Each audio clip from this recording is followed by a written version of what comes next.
समझ गया। लेकिन आप भारत में सुने किसी को कि चंद्रगुप्त मौर्य के नाम पे इतराते हुए?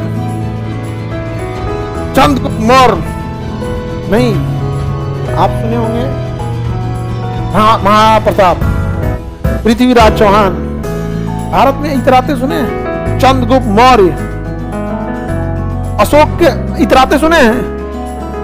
भारत में जाति किस तरह से हावी है। भारत को अखंड रूप से सम्मिलित करने की शक्ति अगर थी तो चंद्रगुप्त मौर्य और अशोक, चंद्रगुप्त मौर्य और अशोक, जिस दिन ये नहीं रहे ना उस दिन ये भारत के लोगों की कमी थी। एक छोटे से राजस्थान जैसे राज्य में 5 गो राजा हो गए लोग, और वही अगर चंद्रगुप्त मौर्य रहता तो कहता कि राजा बन गए, सब कहाँ होगा? हमारे यहाँ, समझ गया। लेकिन आप भारत में सुने किसी को कि चंद्रगुप्त मौर्य के नाम पे इतराते हुए? चंद्रगुप्त मौर्य नहीं, आप सुने होंगे महाप्रताप, पृथ्वीराज चौहान, भारत में इतराते सुने हैं? चंद्रगुप्त मौर्य, अशोक के इतराते सुने हैं? भारत में जाति किस तरह से हावी है।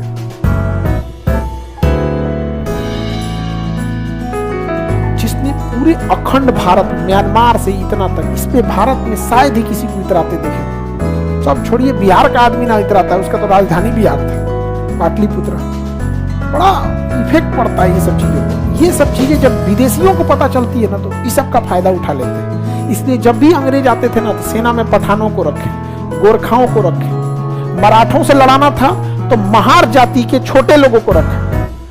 एक दिन में उन भीमा कोरे गांव में 500 मील के 25,000 को हरा दिया। वो शरीर से थोड़े हरा रहे थे, सब मानसिक रूप से इतना पीड़ित थे लोग ना कि तलवार चले, गोली चले, कुछ नहीं देखेगा कोई। आप में लड़ने की शक्ति नहीं, लेकिन अगर आपके सामने कोई आपके माता पिता को मार देना तो फिर आप कह दीजिएगा तुम कितना बड़ा अधिकारी हो कि क्या हो, मार देगा आदमी।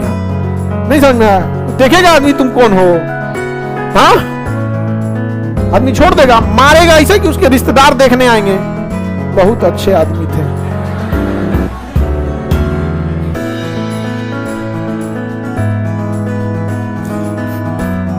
समझदार है आप लोग, आगे बढ़े तो बड़ा मायने रखता है ये सब चीज का, शिक्षा, यूनिटी, पैसा।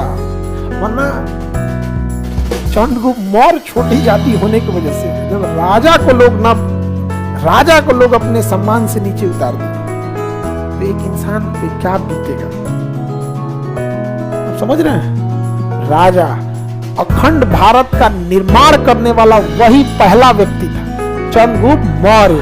बाकी अशोक ने तो राज किया था उस पे, अशोक पोता था बिंदुसार, उसके बाद अशोक ने राज किया था उसके ऊपर। लेकिन संभाल के रखे अशोक महान, नो डाउट, क्योंकि उन्होंने पश्चिमी विस्तार भले नहीं किया, पूर्वी विस्तार किया कि नहीं किया? पूर्वी विस्तार तो किया। ऐसा तो नहीं था कि चंद्रगुप्त मौर्य के दिए गए क्षेत्र में उतना ही रह गए या उससे कम कर दिए रहते या उतना ही रहते तो महान नहीं जोड़ते, विस्तार किया।